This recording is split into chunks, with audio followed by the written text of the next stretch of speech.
I don't even want to show this to you because it's kinda shaming me nowadays. World of Warcraft. This is the pre-order box. You know, I pre-ordered this game, and this includes, you know, the soundtrack. You know, like 95% of the World of Warcraft players don't even know the soundtrack, so but this is really cool. You know, Blizzard knows how to make orchestral music for their games. And of course, I got World of Warcraft itself. There it is. There you go. World of Warcraft. I mean, the artwork is kind of cool. You know, they had this, you know, fancy little shade on it. And if you open the box, you know, you have this. It's really cool. I mean, and here's the expansion pack, Burning Crusade. I mean, World of Warcraft, you know, is one of the games you either hate it or you love it.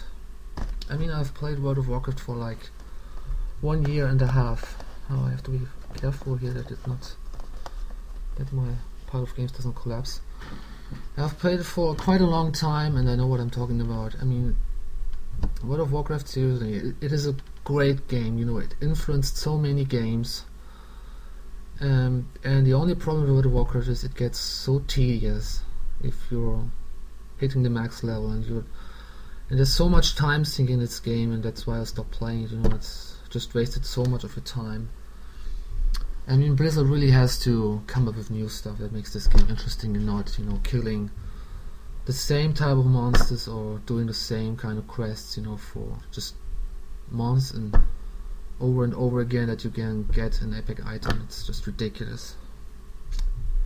Yeah, but otherwise, I mean, you should try playing World of Warcraft, but, you know, for a month or so.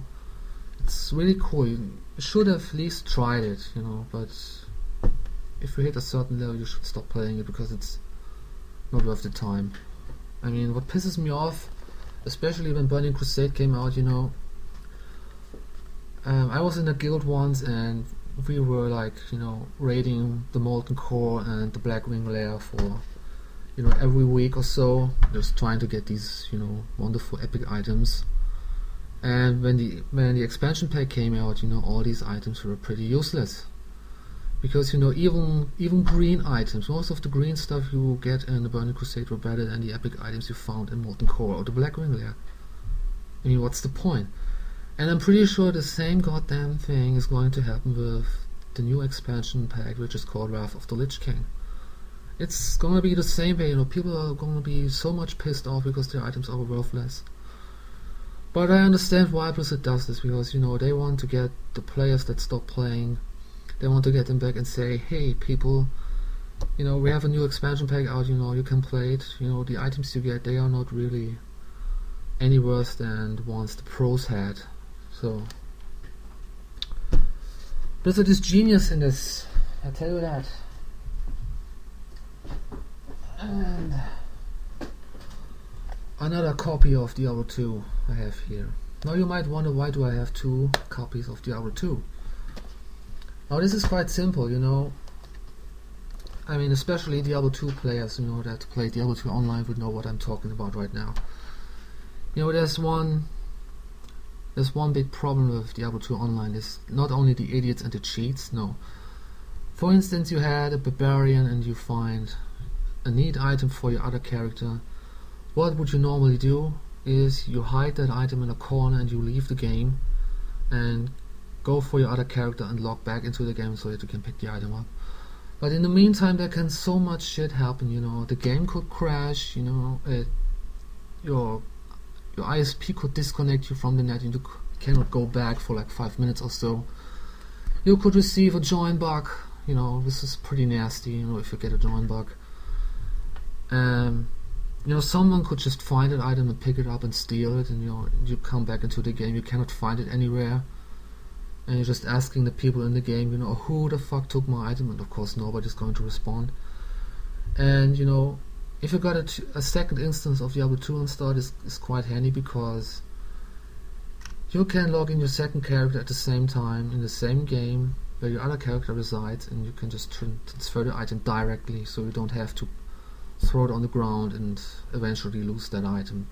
And especially for muling, this was really annoying if you had to leave the game over and over again and having these risks. So this was the main purpose of why I used to have Diablo 2 copies. But of course nowadays this is pretty much pointless, because Diablo 2 is going down and down, and nobody's ever gonna play it again when Diablo 3 is out. So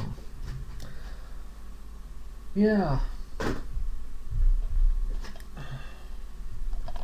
this is the BloodRayne DVD box I bought in America, and I figured this out later. This is just the inside. There's the game.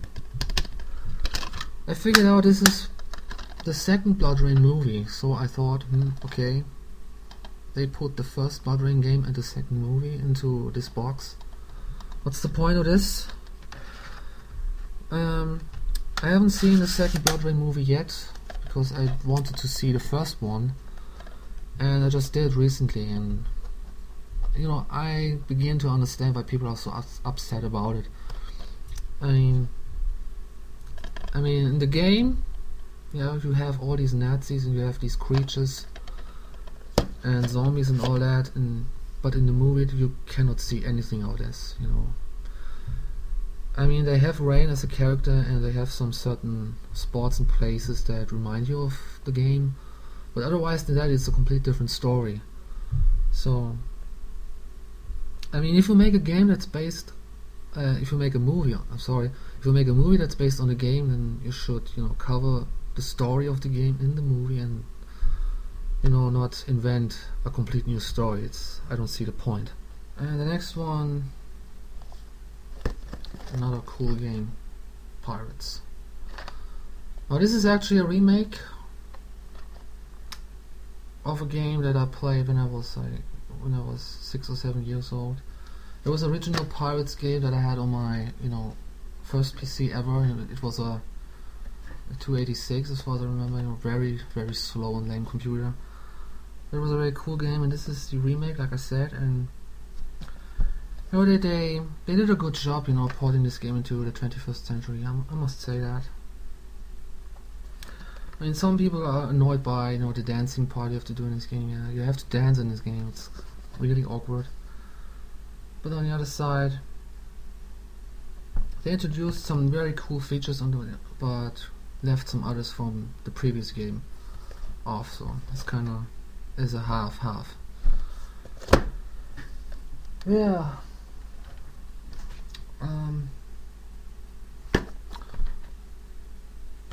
Gothic. What can I say about Gothic? I don't really have an idea about this game, because I've never played it. I mean, I tried my best on the first Gothic game. I have it still installed, but I haven't played for a long time. And the reason is I couldn't get along with the controls. I mean, in the first level you come across a stash, and I tried to loot it, and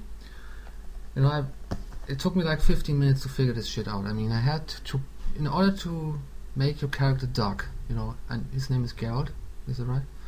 And in order to make him duck, you have to press the left mouse button and keep that on hold. Then he ducks. Okay, so far so good. Then you want to make him open that chest, and you have to press down, I guess. Down or up, I can't remember. While you still hold the left mouse button. Then you can see what's in the chest, and then if you want to transfer the items into your inventory, you have to press left, while you're still holding the left mouse button and the down or arrow, down or up arrow. Yeah, it's pretty awkward. I mean, this is one of the games, it really lets you do whatever you want, and this is cool on one side, but on the other side it makes you feel like, what am I supposed to do? Where do I have to go? And it's really easy to get lost in this game. I mean, I tried to leave the first town, and grind on some enemies. Eventually I get some progress there, and I just get my ass whooped by all these creatures out there. It's ridiculous. I mean, I don't really know where to go in this game. But I know a solution for this problem. There's one guy on YouTube, he made a let's play of it. His name is Kaushma, and if I'm ever going to play Gothic again, which might be in the near future, I will stick to his let's plays, and maybe I will be able to figure out what to do in this game. Yeah. But since I wasn't able to beat Gothic 1 yet, I haven't played the second and the third one. Not at all. So, I like to play the games in the order they came out. So, this is a game that is on my to-do list, but it may take a while.